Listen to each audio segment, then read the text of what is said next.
ልጆች ከ18 ዓመት ሲሆናቸው ከቤት መውጣት አለባቸው። እኔ እንዲወጡ አልፈልግም ማለት እንዲወጡ አልፈልግም ሳለ ግን ራሳቸውን መቻል የለባቸው ማለት አይደለም።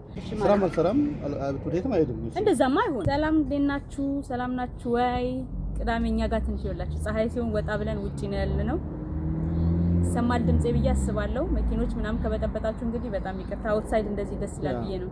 የወፎቹ ምናምን የአሞራዎችን ድምጽ እናሰማቸው ብለን የከብቶቻችንን የላሞቻችንን ድምጽ ቡና እንጠጣ። ቅዳሜ እንዴት ነው? እንግዲህ ቅዳሜያችንን ጀምረናል። እና እንግዲህ በጣም ያማረ ቅዳሜ ነው። በጣም ደስ ይላል። ይገለብጥብን ነው ማይክ ስላላረግን ድምጹ ይሰማ አላወኩም። ተይ ይቅር እሱ እንትኑ ይደቅና አንቺ ነሽ የምትጠይቀው። ደግፈን እኮ ነው አሁን እሷ ነች የሰበረችው እንዴ? ኧረ ማሚ እና አሰሰብ ልጅአዮሽ አሪፍ ቡና ነው። መይ ወፍሯል፣ በጣም ወፍሯል። እርግጠኛ ነኝ ማታ የገዛ ነው ቡና ነው። ከለሩ ራሱ ደስ ሲል ማታ የገዛ ነው ቡና ነው።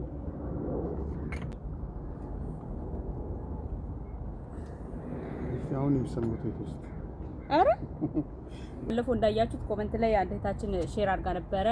የሷን እንደዚህ አይነት እንትኖች ቶፒኮች እንድናወራ ከፈለጋችሁ ደግሞ በኢንስታግራም ወይም ደግሞ እንደዚህ ዩቲዩብ ላይ እንትን ካላችሁ ስማችሁን ምን እንዲጠቀስ ካልፈለጋችሁ በፕራይቬት ኢንስታግራም ላይ ሜሴጅ ብታረጉልኝ በዛ ቶፒክ ላይ እንደዚህ ቅዳሜ ስንመጣ እንወያያለን። ሁላችሁም የየራሳችን ለአንድ ከበደ ለሌላ ሰው ሲደረግበት ሀሳብ ማቅለል የሚቻልበት ዋናው ዓላማው እሱ ነው።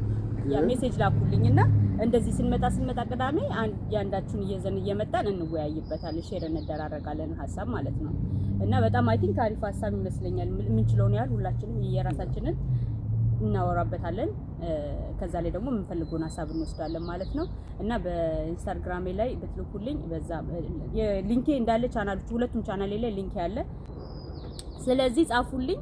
እሺ ምን ሀሳብ ይዘን በጣም ምን ታስባላችሁ? ልጆች ከ18 ዓመት ሲሆናቸው ከቤት መውጣት አለባቸው ወይስ ትምህርት ስንት ሲሆን 24 ሲሆናቸው ዩኒቨርሲቲ የሚጨርሱት ዓመት ሲሆናቸው የሚጨርሱት ኮሌጅ ብዙ ሞስት እዚህም ይሁን ሌላ ማገር 24 ዓመት ሲሆናቸው ነው ከዩኒቨርሲቲ የሚጨርሱት። እና የዛ ጊዜ ስራም ያዙም አልያዙም መውጣት አለባቸው እንዴ?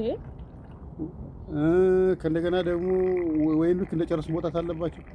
ተመረቀው ቁጭ ቤት ውስጥ ስራ ፍላጎት ማያሳዩ ከሆነ ማስወጣት አለብን። ምንድነው ሀሳብ ያለባቸው? የኔ ሀሳብ በዚህ ጉዳይ ላይ እኔ ብዙ ሰው ጊዜ ልጆች ለመሰለች ሃይ ስኩል ጨርሰው ወይ ስራ ማለፈልጉ ስራ ላገኝ ይችላል። ቤት ላይ ቤተሰብ ላይ ዝም ብለው ቁጭ የሚሉ ልጆች አሉ። ምንም ነገር ፍላጎት የሌላቸው።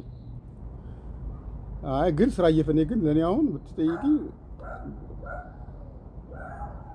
ምንድነው ስሙ ስራ እየፈለጉ ጥረት የሚያደርጉ ከሆነ ወይ የሚሰሩ ከሆነ ከኔ ጋር ቢኖር ለዘላለም ችግር የለብኝም። ግን ዝም ብሎ ቤተሰብ ላይ ዝም ብሎ ቁጭ የሚል ከሆነ አይሆንም። 18 ዓመት በኋላ ራሳቸውን በሆነ ነገር መቻል አለባቸው ወይም ጥረት ማሳየት አለባቸው። እኔ የኔን ሀሳብ እስከዛ ልጥቀስ። ቆይ እንጂ አንቺ ይባላል ተክሽ። ኦኬ ቆይ እኔ እንገርክ እኔ ጥያቄ አለኝ። እኔ ማለት ጥያቄ አለኝ ሳይሆን እኔ እንዲወጡ አልፈልግም ማለት እንዲወጡ አልፈልግም ሳለ ግን ራሳቸውን መቻል የለባቸው ማለት አይደለም። እንዲወጡ አልፈልግም ስል ራሳቸውን ለመቻል 18 ስለሆናቸው ብቻ መውጣት አለባቸው። ቢኮዝ አሁን አማኑ ለምሳሌ 17 ላይ ልጅ ነው አይደል? ልጅ ነው ብለህ ነው አንድ አመት ስለጨመረ ልጅነቱን ያጣል ማለት አይደለም። ስለዚህ 18 እንዲወጡ አልፈልግም። ከእንደገና ደግሞ 24 መሆኑ ብዬ ውጡ አልላቸው። ግን 18 አመቱ ሆነ ትምህርት ቤት አልሄድም የሚለኝ ከሆነ ወጥቶ መስራት አለበት። አልሰራም ካለ ከቤት መውጣት አለበት። ሶስት ነገር ደረጃ አለ። ገባኝ። ትምህርት ቤት አልሄድም እምቢል ከሆነ ወጥቶ መስራት አለበት። ወጥቶ ሰርቶ ግን እኔ አሁን ልንገር እኔ በራሴ ማለት አልሰራም ብልሽ ማለት አልሰራም ቤትም አይሄድም። እንደዛማ አይሆንም። እንደዛ አይሆንም። ግን እስቲ ለማስተካከልና ለመረዳት ሞክራለሁ፣ ምክንያቱን ለማወቅ ሞክራለሁ። ግን ደግሞ ቤት ውስጥ እኔ እስከ እኔ አንድ ነገር ልንገር፣ ሰራም አልሰራም ምንም ማድረግ ምንም አስቀምጠዋለሁ ማለት ብቻ ሳይሆን ግን ምክንያቱን ጠይቀዋለሁ። አንደርስታንድ ለማድረግ ሞክራለሁ። ያለ ምክንያት አልሰራም አይልም። ያለ ምንም ምክንያት አልማርም አልሰራምም አይልም። የሚያሳምን ምክንያት ሊኖር ይችላል። እሱ የሚሰጠኝ ነው። እሱ ወደ መደባበቅ አያስፈልግም። ለምሳሌ ትምህርት ቤት አልሄድም ይሁን እሺ፣ ትምህርት ቤት አይሄድ ስራም አልሰራም ካለ ቆይታ ለምንድን ነው ሀሳቡ እኮ ሀሳቡ እሱ ነው የሚያስረዳኝ። ምክንያት ይኖራል። የሰው ልጅ እኮ ዝም ብሎ ትምህርት ቤትም አልሄድም ስራም አልሰራም ማለት አሁን የተያዘ ነገር ቢኖር የለም። ግን ለማለት የፈለኩት እኔ እስካለው በቤት ውስጥ እስካለን ድረስ ማለት ነው ማለት እኛ ቤት ሲኖር እኛ የምንለውን ነገሮች የሚከተል ከሆነ የቤቱን ሩል የሚያከብር ከሆነና ቤት ውስጥ ባዛር የማያደርገን ከሆነ ሄልፕ የሚያደርግ ከሆነ ሄልፕ አውት የሚያደርግ ከሆነ እኔ ቢቀመጥ ቢሰራም እኔ ወጥቶ ቢሰራም ነገ ከኖረ ግዴታ ሩል ያከብራል። ያ እሱ ነው ስለሰራ ስለመጣም ቤቱ መጥቶ ግን ቁጭ ብሎ ጌም ይጫወት ማለት አይደለም። የቤቱ ስለተቀመጠ ቁጭ ብሎ ጌም ይጫወት ማለት አይደለም። ቆይ ስራ አልሰራም አልበልሽ። ቤት ተቀምጦ አሁን ቤት ያሰራዳልሽ የቤቱ ስረዳሽ ቤቱን አከበር ዝም ነው የምትይዋል። ዝም አልለውም። ለመርዳት ሞክራለሁ ለመረዳት ሞክራለሁ አልኩ እኮ ያለ ምክንያት እንደዛ ይላል ብዬ ስለማላስብ አንቺ ከመፈልግ ነው ጠርሽ ከዛ ነገ ሰራለሁ ምናምን ይልሻል። በቃ ገባለሁ ነገር ነው የሚልሽ። ብዙ ጊዜ እንዲህ ነው የሚያደርጉት። እኔ ምን ነገር ያ እየሞከረ ነው ግን ያ እኔ ምክንያት ያለ ምክንያት እንደዛ ይላል ብዬ አላስብም። ምክንያት ሲኖራቸው ነው ብዬ ነው የማስበው። ትምህርት በእርግጥ ብዙዎቻችን እኔም ጨምሮ ትምህርት እምቢ ልንል እንችላለን። ትምህርት ተመረቅ ብዙ ስራ ላያገኝ ይችላል። ግን ደግሞ ስራ ደግሞ የማያገኝበት ምናልባት ነገሮች ሊሆን ይችላል። ለምሳሌ ኢትዮጵያ ሰው ስራ ላገኝ ስትባይ ያሳምናል። ለምን ስራ ላገኝ እዚህ ግን የሚፈልገው ስራ ባገኝ ኦኬ ዋራቦዲስ አሁን ለምሳሌ ተቀጥሬ መስራት ስለማልፈልግ የራሴ እንደዚህ እንዲኖረኝ ነው ካለስ ምን ታረጋለህ? ለምን እንደሚጀምረው ስራ አለው እኮ ሄልፕ ታረጋለህ ማለት ነው አንተ ወይስ አታረጋው? እኔ ለምን አረጋለሁ? እሱና እኔም አቅሜ ካለኝ ነው የማረጋው። ለምሳሌ የራሴ ቢዝነስ አሁን አልከፈትኩም። ለምሳሌ እኔ ተማሪና እዚያ ከደረሰ በኋላ ቢዝነስ መክፈት የሚችል ከሆነ ለምን አላደርግለትም? ግን ዋናው ግን የሱ ፍላጎቱን ካላሳይ ዋናው ፍላጎት ካላሳይ ቢዝነሱን ከፍቶ ሊሰራ ይችላል። sometimes እኮ አንዳንድ ሰው ከሰው ጋር መስራት የማይችል ሰው አለ። ከሰው ፍርሃት ያለበት ሰው ብቻ ያለ ምክንያት የሰው ልጅ አልሰራም አይልም። ስለዚህ የሆነ ያ ምክንያቱ ከሆነ ደግሞ የራሱን የሚሰራበት ነገር ያ ነው ቢዝነስ ሰራ የራሱ ሲሆንና ከሰው ጋር ተቀጥረ ሲሰራ ቢዝነስም ልዩነት አለው። ግዴታ ሰርቶ ስራ ቢዝነስ መምጣት አለበት። ከሰው ጋር ኮሚኒኬት ማድረግ አለበት። ያም እኮ አለው ግዴታ የቤቱ አለቃ አለበት ነው የምትይው። የቤቱ ቢዝነስ የራሱ ከሆነ በፈለገ ሰዓት ይተዋል። እንደውም ተቀጥሮ ያልሰራልሽ ቢሞት የራሱ ቢዝነስ ስራ ማድረግ አይችልም። ግን ለኔ ተቀጥሮ ያልሰራም ስራ አልሰራም የሚል ልጅ ያለውን የሆነ ሜንታሊ ወይ ሳምቲንግ ፕሮብሌም አለበት ብዬ ነው የማስበው። እና በምን ጀስት ሌዚ ስለሆነ ነው ብለህ ነው አንተ የምታስበው? ያ ልጆች አብዛኛው አንቺ ከፈቀድሽላቸው እስከፈለጉ ድረስ መስራት ይችላል። አልሰራም ማለት ይችላል። ፈቀድኩለት ማለት እኮ እኔ ብዙ ነገሮችን ላሟላለት ይገባል። ለምሳሌ ጊዜው ለምሳሌ የሚለብሰው ልብስ የሚያደርገው ጫማ እኔ መግዛት ካልቻልኩ አላረኩለት በዛ እድሜው መቼም እኔን አያስቸግርም። ስለዚህ ዜር ሳምቲንግ እንደዛ ጊዜን ያህል ከተቸገረ ማለት ነው። እስቲ ሀሳባችሁን እናንተም እንትን በሉ። በጣም ይሄ በጣም ሲሪየስ ነገር ነው። እንደዛ ሳይማሩ ዝም ብለው ቢወጡ እኔ አሁን ከ16 ዓመት ሲሆናቸው ለምሳሌ ሱቅ ልካቸውና በስልክ እያወራቸው ወይ ደግሞ ቻት እያደረግን ሄደው ይሄን ገዝታችሁ ነው እላቸዋለሁ። ከኛ ጋርም ሲሄዱ ፒክ እንዲያደርጉ እናደርጋቸዋለን። የሆነ ነገርን ፕራይሱን ማየት አለባቸው። ስቲል ግን ብሩ ከእናንተ ስለሆነ የሚወጣው ፕራይሱን የዚህ ነገር ቼክ አያደርጉም እና በራሳቸው ግን በሚኖሩ ሰዓት እንዴት አድርገው ባላንስ ማድረግ እንዳለባቸው ፕራይስን እንዴት አድርገው ማየት እንዳለባቸው ምናምን እንዲማሩ መርዳት አለበት። ስራ ከጀመሩ እንዲወጡ አልፈልግም። አትሊስት ስራ ከጀመሩ ነው ለምሳሌ ሲወጡ ገንዘብ ሴቭ ማድረግ አሉኛው ጋር ነው። ሳይኖ እኔም እሱ ነው የምደግፈው። የሆነ ሴቭ አድርገው ራሳቸው ገንዘባቸውን ሴቭ ያደርጋሉ። ቢዝነሱን ለመጀመር ካሰበ እንዳልሽው ወደ ቢዝነሱ ይሄዳል። ሁለተኛ ደግሞ ኑሮን ደግሞ ቀስ እያለ እያወጣ ምን እንደሚመስል ያየዋል። ሁሉም ነገር በራሴ ቦታ ምን ማለት ወጪ ያለው ቁጭ ብሎ ያየዋል። አሁን የቤት ኪራይ የለብኝ፣ የቤት ኪራይ አልከፍልም ወይንም ሞርጌጅ የለብኝ ብሎ ያስባል።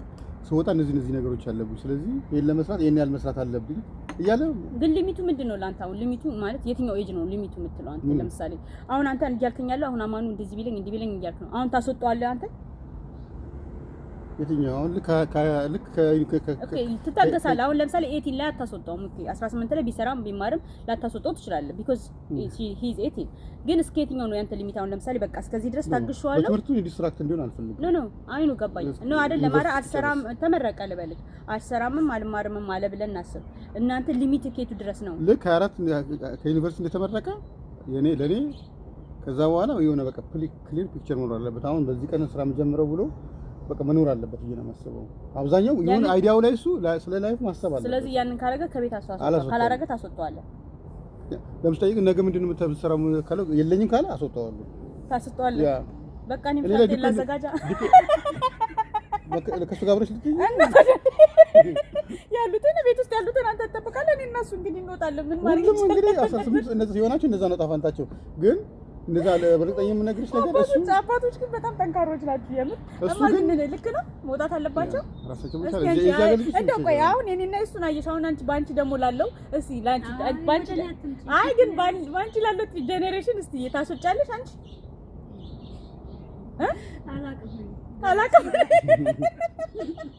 አላቅም ምን ያለች አሁን ኢትዮጵያ ውስጥ ብታያቸው ወጣቶቹ በጣም ጎበዝ ናቸው እና አብዛኞቹ እንደው ትንሽ የተወሰነ ቢሆን ወጣቱ እንኳን ለራሱ ለቤተሰቡ ነው የምትረው። ገና በልጅነታቸው ቤት ተከራይተው ለልጆች ቤተሰቦቻቸው ቤት ተከራይተው ነው የሚያደርጉት አይደል? ያ ግን ሁሉም ልጅ እንደዛ ያደርጋል ማለት አይደለም። ለምን አንዱ ከአንዱ በምን ይለያያል? እንደውም ሳይል እንደዚህ አሁን እንደዛ የሚያደርጉት ነገሩ የተማሩት እንኳን አይደለም። አንዱ ከአንዱ ይለያያልማ። በዚህኛ ራሱ እንኳን ልጅ ከልጅ ራሳቸው ይለያያሉ አይደል እንዴ? አሁን አማኑ ፍጥነት ዳግም እንደዛ አይደለም። እንደ ዳግም ፍጥነት ደግሞ አማኑ እንደዛ አይደለም። ስለዚህ እንደ ልጆች ይለያያል። የኛ ልጆች ቤት ማስቀመጥ ነው በጣም የሚከብደው እንደማየው ከሆነ ግን እኔ ላይፍን በደንብ ሳያዩት እንዲወጣ አልፈልግም። ዋናው ግን እኔ አሁን ምን ቤት ውስጥ ስለሚቀመጡት ነው እያወራን ምክንያታቸው እኛ ስለኛ ልጆች አይደለም። እኔ እሱ ገና አሁን ትምህርት ስራ የጀመረው እሱ ገና ከሃይ ስኩል ተጨርስና እሱን አይደለም እኔ ለምሳሌ ወጥተው ቤት ውስጥ ቁጭ ብለው 18 ዓመት ሞልቷቸው ትምህርት ቤትም አንሄድም ይላሉ አሉ ብዙ አሉ። አንቺ ያ ትምህርት ቤትም አንሄድም ብዙ ሊሉ ይችላሉ። ግን እኔ ለማለት የፈለኩት ስራን ሰራ ይላሉ ብዬ አላስብም። በቃ የኔ እንትን እንደዚህ አይደለም ወይም ውስጣችን ጭቅላታችን በቃ ያ ተቀጥሬ መስራት እንዳችል ሊሉ ይችላሉ። ግን ውስጡ ምን ችግራቸው ምን እንደሆነም ላያውቁት ይችላሉ። ለምን እንደዛ እንደሚሉ ያ እሱ ልክ ነው። የዛ ጊዜ በጣም አስቸጋሪ ነው የሚሆነው። አሁን አድርስና ቢታመም እኔ ልጅሽን ወልደሽ ቤት ውስጥ ታስቀምጫ ምን ችግር አለ? እስከሚሻለው ድረስ ያ ሌላ ነገር ነው። ያ እሱ ልክ ነው። ግን አንቺ ጤነኛ ሆኖ አንቺ እንዲህ ለምሳሌ ወጥቶ ባስኬትቦል ተጫውቶ ሊመጣ ይችላል። ሌላም ስፖርት ሰርቶ ሊመጣ ይችላል። ግን ስፖርት አልሰራ እንደገና ትምህርት አልሄድም የሚል ከሆነ ችግር አለ። ጤነኛ እንደዛ እኔ መች ኖርማል ስለ ኖርማል ልጅ ነው የማወራልሽ። ኦኬ እንደዛ ከሆነ ሌዚ ሆኖ እንደዛ ከሆነ የሚያደርጉት ያ እሱ ያስኬዳል። ኤኒዌይስ በጣም የሚገርም ሀሳብ ነው ያመጣው። ግን ትንሽ ይከብዳል ለወላጅ እንጂ እንደ እናቶች ትንሽ ከበድ ይላል። ይሄ አንተ ሊሚት ምንድነው? ሊሚት ድረስ ነው የትኛው ኤጅ ላይ ነው? 18 ሆነ ቤት ውስጥ 18 ላይ ማለት ታስወጣቸው 18 ቤት ውስጥ ረባሽ ከሆነ ይወጣል። 18 ዓመት በኋላ ረባሽ ከሆነ ስትል ሱሰኛ ምናምን ነው ረባሽ ወይ ከቤት ውስጥ አልሰማም አንቺንም እኛንም አልሰማም ካለ መውጣት አለበት። ራሳቸውን ቻሉም አልቻሉም የሆነ እድሜ ላይ ሲደርሱ ግን መውጣት አለባቸው ነው አንተ እያልክ ያለው። yes ማለት ስራ መስፈርት አለ ማለት ነው። ስራ ከሰሩ ከተማሩ እኔ ጋር መቀመጥ ይችላሉ። ቤት ስለሰሩ ከቤት መውጣት የለባቸውም። እሱንም ራሱ ይይቻለ እንዴ የቤት ውስጥ ሆነው እኮ ገባኛው ስራም እየሰሩ መቀመጥ ይችላሉ። ግን ስራን ሰራም ትምህርትም አንማርም ካሉ ከ18 ዓመት በላይ ከሆኑ አስወጣለሁ። ለምሳሌ ፍንዳታ ዱርዬ ልጅ ከሆነ ባይሆንም አልክ እኮ አንተ ለምንድን ነው ፍንዳታና ዱርዬ ጋር የምታስበው? ከሆነ 18 ቢሆን አስወጣዋለሁ። እኔ ለቁጭ ነው ማለት የለበትም። እኔ የተቻለኝን ሁሉ አደርጋለሁ። እኔ ጫፌ ላንጨ ላይ ሲደርስ ነው ማስወጣው እንጂ ዝም ብዬ ተነስቼ ዛሬ አንተናገረን ብዬ አውጣለሁ። አይ ነው ገባኝ። አሁን እያልክ ያለው ግን አንተ ከስራ ለምሳሌ እዚህ ሀገር እንደዚህ አይነት ሰው አስቀምጥሽ እንዳለ አንቺንም ላይፍ ነው የሚያበላሽው፣ የራሱን ላይፍ ነው የሚያበላሽው። ከእንደገና ብዙ ነገር ነው የሚያበላሽው። ማለት ነው። አሁን እኛ ለምሳሌ ስናንተን ስንል አማኑ ላይ ነው በደንብ በብዛት የሰራ ነው ማለት ይቻላል። ትልልቆቹ ልጆች ላይ በደንብ ስንሰራ ትንንሾቹ እነሱን ተከትሎ ይመጣሉ የሚል አስተሳሰብ አለን። ግን ሁሉም ልጆች በነገራችን ላይ አይደሉም። አሁን የተረዳሁት ከኛ ከልምድ አንፃር የተረዳሁት ትልቁን ልጅ በደንብ ከያዝ ነው እሱን ተከትለው ነው ሌሎቹ የሚያድጉት። ግን ደግሞ ሁሉም ልጆች ላይ አይሰራም እና የሱ ደግሞ የቦታውም ልዩነትና ከግምት ውስጥ ማስገባት አለብን ነው የምልህ። የሆነ ቦታ ላይ እነዚህ ልጆች ኦኬ ራሳቸውን መቻል አለባቸው ስንል ከቦታው አንፃር እድሜያቸውን ብቻ አይደለም መቁጠር ያለብን። ገብቷል አይደለ? እድሜ 18 ስለሆነ አንድ ልጅ 18 ሳይሆን እኮ በጣም ያዋቂ አይነት ጭንቅላት ያለው ልጅ አለ 18 መሙላት ሳይጠበቅበት ማለት ነው። ግን ደግሞ 18 ሆኖ ራሱ ገና እንደ ሕፃን ልጅ የሚያስቡ ልጆችም አሉ። ያ ኢንቫይሮንመንታቸው ይመስለኛል አካባቢው ላይ አስተዳደጋቸውም ሊሆን ይችላል። አሁን 17 ላይ ልጅ ናቸው ይሉና ልክ 18 ሲሆኑ አደልት ናቸው። ግን ያ ማለት እኮ እነዚህ ልጆች በአንድ አመት ውስጥ መቼም ምንም አይነት ለውጥ ይኖራቸው ማለት አይደለም። በእርግጥ ከ18 ጀምሮ እየተነገራቸው ያ ቢሆንም ብትነግረውም አንተ አሁን ለምሳሌ ነገ ጧት እኮ እንደዚህ እንትን ታያለህ እርግጠኛ አይደለም እኮ ገና አድሮ እስከምታየው ድረስ ያንን ነገር እንትን አትልም። እና እነዚህ ልጆች በ18 አመታቸው ስለሞላቸው ብቻ ሁሉን ነገር ያውቃሉ ማለት ስላልሆነ የሆነ እድሜ ጋፕ ልንሰጣቸው ይገባል ነው ማለት። እኔ አሁን ለማኑ ሰጥተናል እኮ እንደዚህ ካረገ እንደዚህ ካረክ እኛ ራሳችን እንነግረዋለን። ይሄን ካረክ እኔ ችግር የለብኝም። ወጥተህ ከሰራ ገንዘብ ሴፍ ካረክ የቤቱን ሩል ከተከተልክ፣ ምክንያቱም እዚህ ቤት ውስጥ አንተ ብቻ አይደለም ነዋሪ፣ ሌሎች ልጆች አሉ። እነሱን እንዲበላሹ አንፈልግም። አንተ ትልቅ ስለሆንክ አንተ አክት የምታደርገው ነው እነሱ ኮፒ የሚያደርጉት እና ይሄንን ብታረግ ከሆነ እኔም ችግር የለብኝም። ዘላለምን መቀመጥ ይችላል። እኔ ምንም የሚጎዳኝ ነገር የለም። እሱ ሴቭ ካረገ ብሩን ካላጠፋና ወደፊት ወይ ቤት ገዝቼም ልውጣ ሊል ይችላል እኮ። ስለዚህ ለቤት ሴቭ የሚያደርግ ከሆነ ያንን ድረስ መቀመጥ ይችላል። እሱ በቃኝ አሁን መውጣት አለብኝ በቂ ገንዘብ ይዣለሁ ካለ የዛኔ ነው እንትን የምለው እና እንደዛ ነው የምንለው። ሳናቸው ምናምን እኮ ታያለሽ ወደፊት እንደዛ ራሱን የሚችል ያስታውቃል እኮ በቃ እንዳለ የሚያደርገው ነገር በእንቅስቃሴው ታይሞስን እና እኛ እንደዚህ ድንገት ተነስቼ 18 ስለሆነ መውጣት አለበት ምናምን አልለውም። ግን ከዛ ከመድረሱ በፊት በግድ ታደርጊያለሽ። ለምሳሌ እኔ አሁን ይችላል ስራም አለኝ መውጣት ፈልጋለሁ ቢል 18 ላይ ባይወጣ ለማስቀረት ሞክራለሁ። 18 ላይ እንዲወጣ እንደዛም ሊያጋጥም ይችላል። አልወጣም ብቻ አይደለም እኮ እንደናት ግን እኔ 18 ላይ ባይወጣ የተወሰነ ብር ሴቭ እንዲያደርግ እንትን እላለሁ። አንዳንድ ጊዜ ደግሞ ሌላ ልገራችሁ ዘዴ የሰማሁት ማለት ነው ከሌሎች ሰዎች የሰማሁት የቤት ኪራይ ወጥተው የሚከፍሉትን ቤት ውስጥ ሆነው እናንተ ጋር እየኖሩ የቤት ኪራይ ብላችሁ እየተቀበላችሁ የቤት ኪራይ ማለት ሙሉ በሙሉ ሳይሆን ለምሳሌ ከሩሜት ጋር ቢወጡ 700 የሚከፍሉ ከሆነ ያን 700 ለእናንተ እንዲከፍሉ አድርጋችሁ የቤት ኪራይ ማለት ነው። ከዛ በኋላ ልክ በቃ አሁን መውጣት ፈልጋለሁ ብለው ሊወጡ ሲሉ ያንን ብር አስቀምጣችሁላቸው አጠራቅማችሁ ሰርፕራይዝ ብታረጓቸው በጣም አሪፍ ነው። ምክንያቱም ያ ብር እነሱ እጅ ላይ ላይቀመጥ ይችላል። ያ ብር ስለሰጧችሁ ማጥፋት አለባችሁ ሳይሆን ሴቭ አድርጋችሁ አስቀምጣችሁላቸው የተቀመጡትን ያህል አስቡ። 700 1 አመትም ተቀመጡ 2 አመትም ተቀመጡ አጠራቅማችሁ ብትሰጧቸው ለነሱ መነሻ ይሆናቸዋል። እና እንደዚህ አይነት አይዲያ ብትጠቀሙ እኔ አንብቤ ቪዲዮ ላይ አይቼ የተረዳሁትና እኔ ራሴ ይሄ መደረግ አለበት አሪፍ አይዲያ ነው ብዬ የተቀበልኩት ነገር ነውና ልክ ስራ ይዘው ደሞዝ መቀበል ሲጀምሩ የቤት ኪራይ እያላችሁ መቀበል ተቀብላችሁ እነሱ አሁን የሚያስቡት የቤት ኪራይ እየከፈሉ እንደሆነ ነው። እና አስቀምጣችሁላችሁ ሲወጡ ሰርፕራይዝ ብታረጓቸው አሪፍ ነው። ለምን መሰላችሁ? እጃችሁ ላይ ካለ ምናልባት አምጡ ሊሉ ይችላሉ፣ የሆነ ሰዓት ላይ ስጡ ሊሉ ይችላሉና እንደዛ ወራ ሲወጡም እኮ ብር ሊኖራቸው ይችላል። ግን ለምሳሌ ቢዝነስ ለመጀመር እንደዚህ እንዳልሽ እንደቀደም ሐሳብ ካላቸው እንደዛ አስተራጓቸው ከዛ አንደኛ ነገ ለልጆቻችሁ ምን ማድረግ እንዳለባችሁ ታያሰማራችሁ ነው። ሌላው ደግሞ ሳትነግሯቸው ብታረጉት ሰርፕራይዝ ደግሞ ደስ ይላል በጣም። እና እንደዛ አይነት ሐሳብ እስቲ እናንተ ምን ትላላችሁ? እንደዛ ይሄ አሪፍ ሐሳብ አይመስላችሁ? ያው እነሱ በራሳቸው ነው ብዙ ጊዜ የሚወስኑት የተወሰነውን ነገር፣ ግን በተቻለ መጠን ለማሳመን ሞክራል። ካልሆነ ግን አንዳንድ ጊዜ ምን እንደሆነ ታውቃላችሁ? ከስህተት መማርን የመሰለ ነገር የለም። ጸልያችሁ ከስህተታቸው እንዲማሩ መልቀቅ ነው እኔ ብዬ የማስበው እንደዛ ነው። ስለዚህ ልጆቹ እጃቸው ላይ ካለ ስለሚያወጡት እንደውም ቢቻል እንዳልኳችሁ ሳትነግሯቸው እናንተ ሲሪየስ ሆናችሁ የቤት ኪራይ እንደሚከፍሉ ነግራችኋቸው ከዛ ላይ የተወሰነ የኔ ነው ብሎ ማሰብ የለባቸው። አስቀምጠውላቸው እንዴት እንደሚያመሰግኗችሁ ሲደርሳቸው ስትሰጧቸው እና ይሄንን አስቡበት። ራሳቸው ኃላፊነት ወስደው እኛም ትልልቆቹ ኃላፊነት ወስደን የምንኖረው እንኳን ብር ላይ ችግር አለብን። ስለዚህ እኔ በኃላፊነት እንደዚህ ራሳችን ብናስቀምጥላቸው ብዬ ነው የማስበው። ወይም ደግሞ የሆነ ባንክ ነገር ከፍተን በስማቸው እዛ ውስጥ ብናስቀምጥ እነሱ ሳያዩ ሲወጡ ብንሰጣቸው ያንን ነው የምመክረው እኔ። ምክንያቱም ኃላፊነት የሚወስዱ ልጆች እንኳን ቢሆኑ የሆነ የሚፈልጉት ነገር ካገኙ መግዛታቸው አይቀርም። አንዳንዴ የሆነ አለ አይደል የምታልፉት ነገር ግን ገንዘቡ ካላችሁ ላታልፉት የምትችሉት ነገሮች አሉ። የቤት ኪራይ ወጥቼ ከሰው ጋርም ልከራይ ቢል ከማያውቀው ሰው ጋር ወይም ደግሞ ከጓደኞቹ ጋር ነው የሚከራየው። ወጥቼ ከፍላለሁ ግን ማለት እኔ ሞክረው ነው የምለው። ሁለተኛ ደግሞ የቤት ኪራይ ወጥቶ ቢከፍል በእኔ በማከራየው ሂሳብ አያገኝም። እንደ ቤት ውስጥ እየበላ እናቱ እያበሰለችለት እየበላ እየጠጣ የቤት ኪራይ መርጣለሁ ብሎ ካሰበ የካር ኢንሹራንስ አለ፣ የስልክ አለ፣ ያን ሁሉ ይዞ ነው የሚወጣው። ያ ሲወጣ ያን ሁሉ ሲወጣ ጥሩ የሚወጣው ነገር የለም። ይዞ አይወጣም ሁሉን ነገር። አሁን እኛ ለምሳሌ የመኪና ኢንሹራንስ እየከፈልንለት ነው፣ የስልክ እኛ ነን የምንከፍለው። ደግሞ ታውቃላችሁ ካወቃችሁ ማለት ልጆች ከቲኔጀር ልጆች ካሏችሁ የነሱ የመኪና ኢንሹራንስ የቱ ጋር እንዳለ ብታውቁት ለምን እንደሆነ አላውቅም። ልጆች ስለሆነ ያጋጫሉ በሚለው መሰለኝ የኢንሹራንሳችንን ጣራ ነው የሚያስነኩት ብታዩ። እና ያንን እኔ ራሴ እችላለሁ። ሜዲካል ኢንሹራንስ እኛ ነን የምንከፍልለት፣ የስልክ እኛ ነን የምንከፍለው። ይሄ ብዙ ነገሮች አሉ። ከቤት በሚወጣ ሰዓት እነዛን ነገሮችን ኃላፊነት ይዞ ነው የሚወጣውና እንደገና ደግሞ ፉድ አስቤዛውንም ይዞ ነው የሚወጣው። አዎ። እና ምግብ የሚያዘጋጀው ራሱ ነው። እና ይሄን ሁሉ ተቀብሎ አይ ወጥቼ እኖራለሁ የሚል ከሆነ የኔ ቤት ኪራይ ከተወደደበት ኦፕሽን ኦፕን ነው እኔ ማድረግለት ችግር የለብኝም። ከዛ ሲመለስ ግን ተምሮ ነው የመጣው አርፎ ይቀመጣል። በጣም ጥሩ ልጅ ይሆናል ብዬ አስባለሁ። እዛ ካዋራ ካስጨሰ ተነስቶ ሄዶ ሞክሮት መመለስ ይችላል እና እንደዛ የሚያደርጉ አይመስለኝም። ለማንኛውም ግን እንዳልኳችሁ ነው፣ እንደ ልጆቹ ይለያያል፣ እንደ ቦታው ይለያያል፣ እንደ ያን ሁሉ ስናደርግ ግን እኔ በመሀላቸው ያለውን የእናትና የአባት የእናትና የልጅ ምናምኖችን እንዳለ ሆኖ ነው መንካት የለበት። እሱ በፖዚቲቭ ሁኔታ ተስማምቶ መሆን አለበት። አይ ውጣ ተደባድባችሁ ካስወጣችሁ ላይመለሱ ይችላሉ። ምንም ችግር ቢያጋጥማችሁ ወደ እናንተ ላይመለሱ ይችላሉ እና እንደዛ ማድረግ የለባችሁ።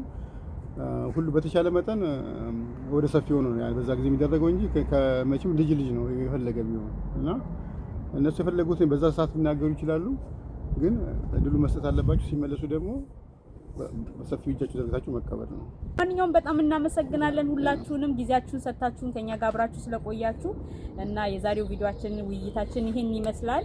እንደወደዳችሁ ተስፋ እናደርጋለን። በመጣው ደግሞ ሳምንት በምን ጉዳይ ላይ እንድንወያይ እንደምትፈልጉ አስተያየታችሁን ኮሜንት ላይ ጻፉልኝ።